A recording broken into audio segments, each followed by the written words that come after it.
مولاي صل وسلم دائما أبدا على حبيبك خير الخلق كلهم.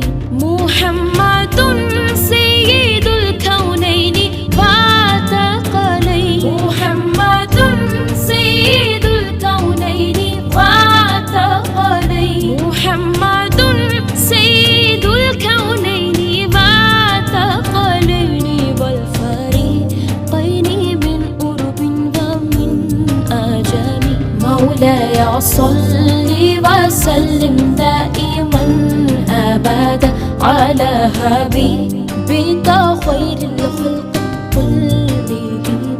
مولاي صل وسلم دائما أبدا على حبيبك خير الخلق